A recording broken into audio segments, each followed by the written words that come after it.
Welcome to Morning Coffee and Mimosas. I'm Christina. And I'm Joe. We are a father-daughter duo. We come here Sunday mornings, but you can come here anytime you please. We banter about life, we banter about business, and we do it over coffee and mimosas. Good morning. Good morning. How are you? I'm doing all right. Good. I know, we're starting to do that every morning. So we're not talking about breakfast this morning. Dad, you just talked about breakfast. By not talking about breakfast, you just brought up breakfast. That was true. the whole plan. We weren't supposed to talk about breakfast I was anymore. just trying to get away from the how are you ridiculousness since I already... You already know that I'm... Fine. No, I'm great. You're great. What else can we? What else? What other fine. small talk should we? I mean, what other small talk would we have? They don't want to hear small talk. Do they want to talk? We could talk about sports. Maybe could we do an episode telling everybody about how you have small talk about sports? Considering No, you because don't. I can't stand sports, so I would have nothing to say. I would be So just completely quiet. So if you don't want to a hear little me talk... sidebar. Yes. It's a little early in the episode for a sidebar, but just a sidebar I think for a this second. is called a front bar. We haven't even told you what we're talking about yet, and I'm going to have a sidebar here. I have always wondered we'd be in the company of other men. And, Men. well, I feel like when you were at our sports games and stuff, you would sit with the wives, usually, because you had more in common.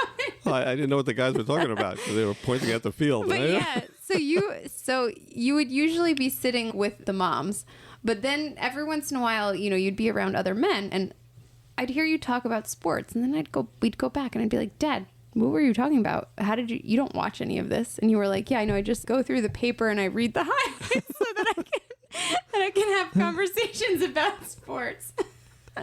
Well, I just joked last night. I was at a place where Frank and I played acoustic, and they had the sports on, and people were around the bar, and they're watching a baseball game. And it was hilarious because I made a comment, because I'm completely not a sports fan. And worse than being a sports fan, I hate literally the announcers.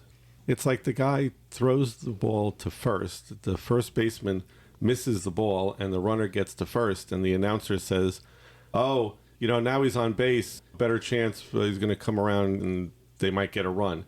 Duh. Why the commentary after? How about you just say, oh, first baseman missed the ball, runner on first. Sounds very End interesting. of story. Well, that's how it used to be. Sounds like interesting commentary. Okay, I'm done. So, this is a very short episode. I quit. Listen to Christina for the rest of the episode. So should we go back to breakfast talk?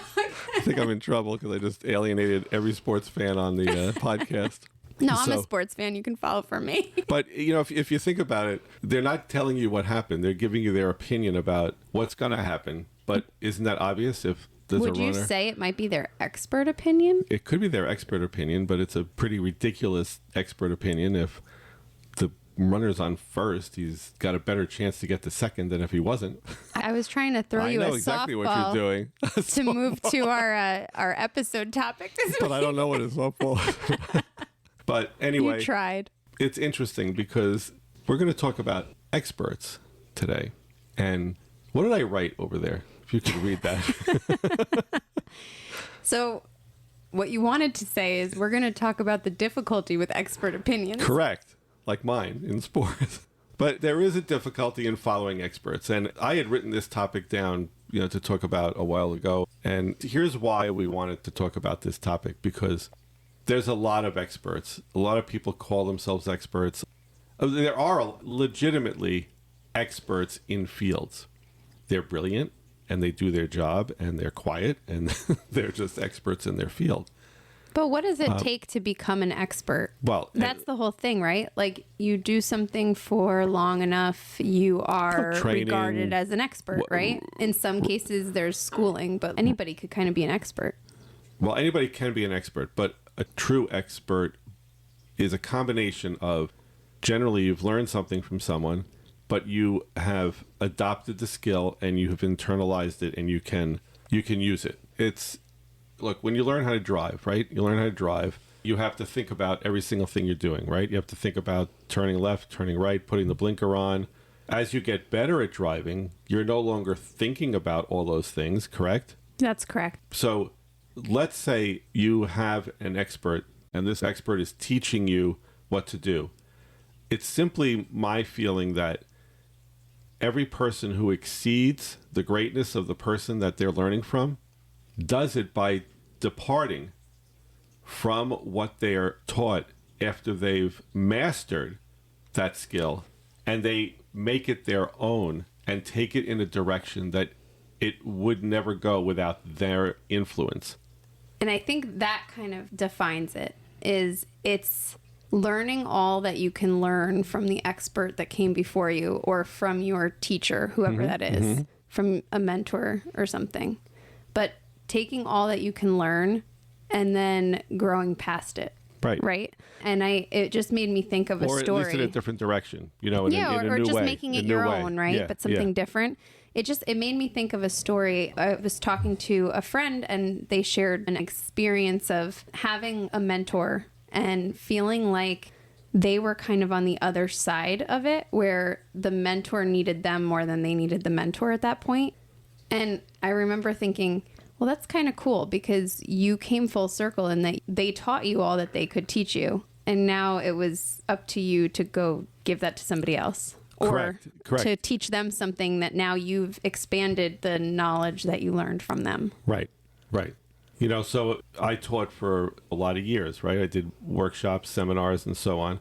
So you want to call me an expert? In that capacity, if I'm teaching a management class, I taught DISC or taught whatever.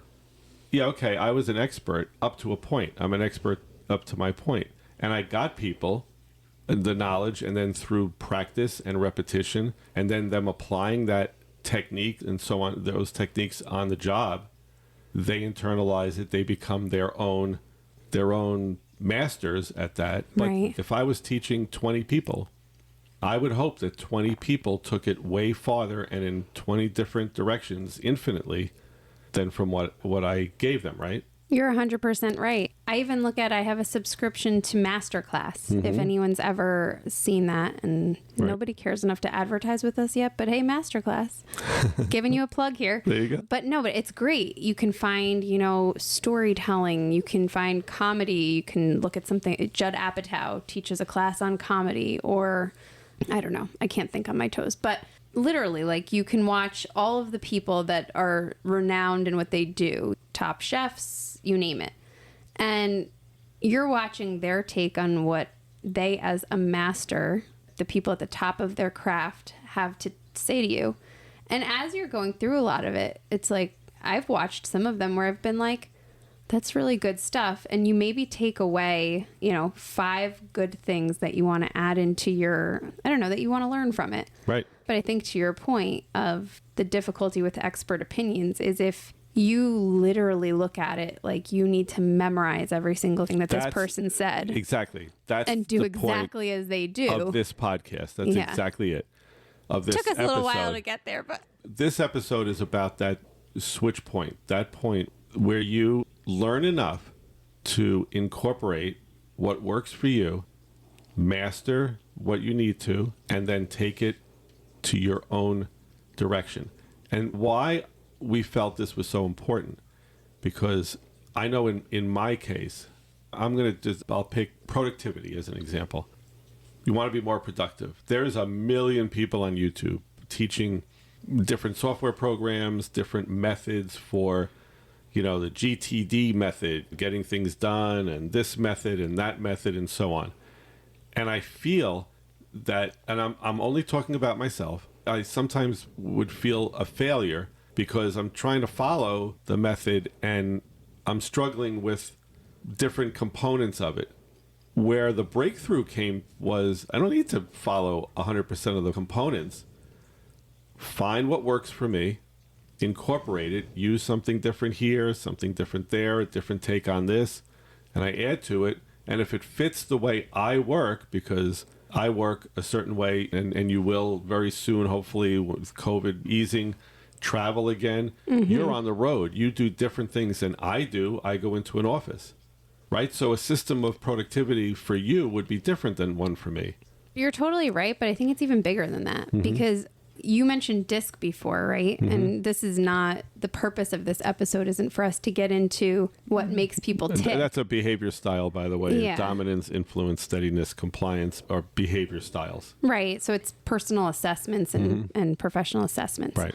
But the thought is, right, everybody's different.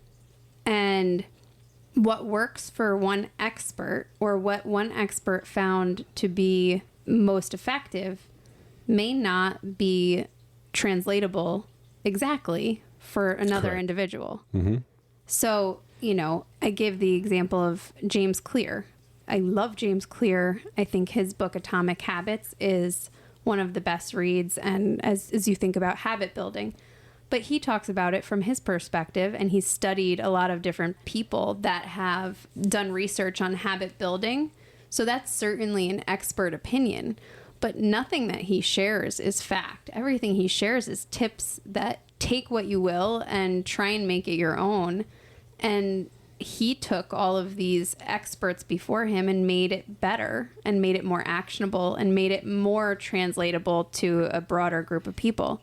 But that's the whole essence of it, right? But you're taking what he did, that he put into a book, and making it work for you. Right. And I Right. have yet to publish a book about it or do any real research on anybody else. But that's the whole point is like, I read through it and I took notes and I have pages marked. It's kind of like my Bible. But it's not in the sense that I'm like, okay, I have to live every single thing that I do exactly by the James Clear methodology. Right.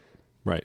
And I'm certainly not a physicist, but physicists do that. They learn, years of study, and they learn, but they then take and go beyond the great physicists, the great chemists, the great, everybody goes beyond that and adapts, and we all get new knowledge. You have different backgrounds and everything else. So it's all about learning, letting experts influence you. I'm going to recap this whole thing, but I'm not recapping the whole thing because I don't do a good job at that. You do a much better job than I do. No, it's not a recap. Here's the deal. Be yourself. And I think we've said this. We've said it just a few times less than we've talked before. about breakfast. Right.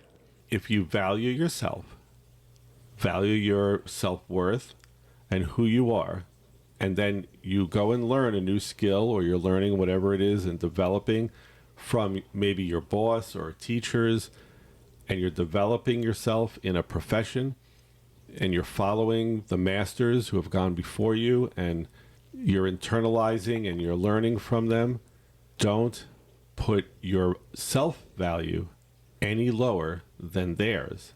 Put it above. And that's where you inject your creativity and your uniqueness. And that's how you become great.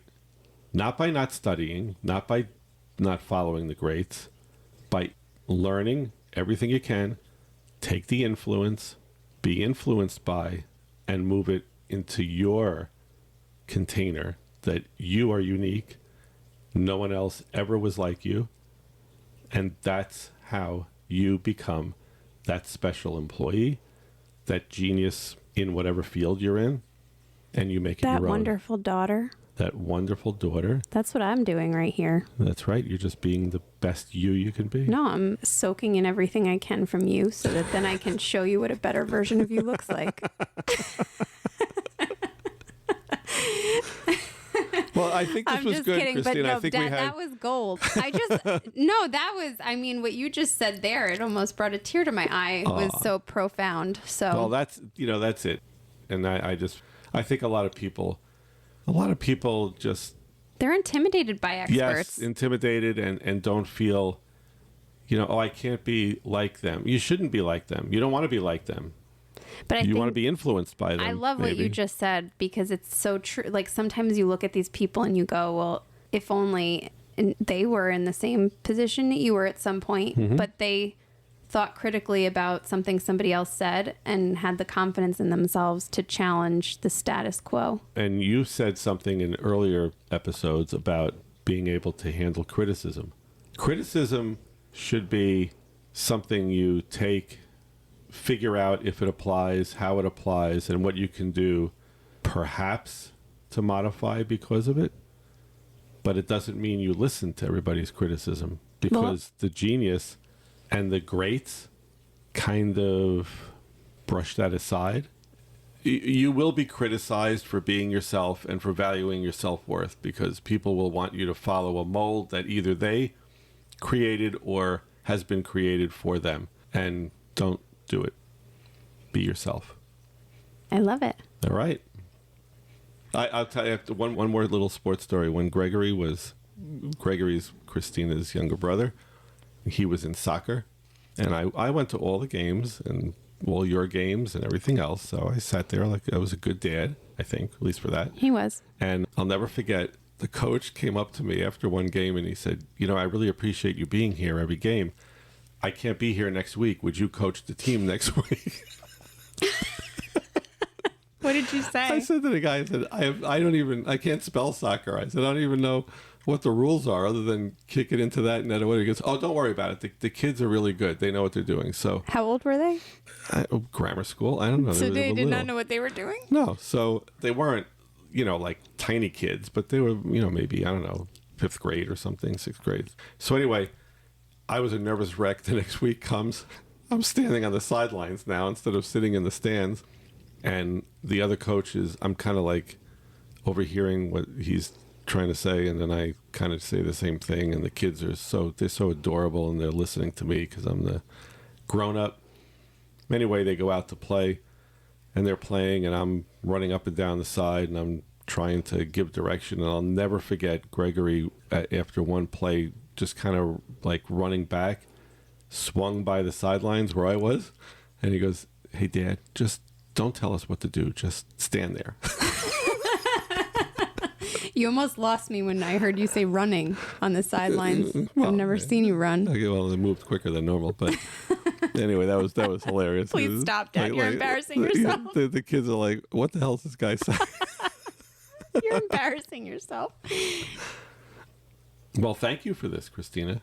What are you thanking me for? The opportunity to, as always, have breakfast and chat, and then share our chats with the world. Oh, well, you're very welcome. I should thank you, I guess, also at this point. All right. You're welcome. Thanks for hanging with us everybody. this morning, guys. All right. Bye. Wherever you are, whatever your story, thanks for spending time with us this morning. Now, go and make a difference in your world.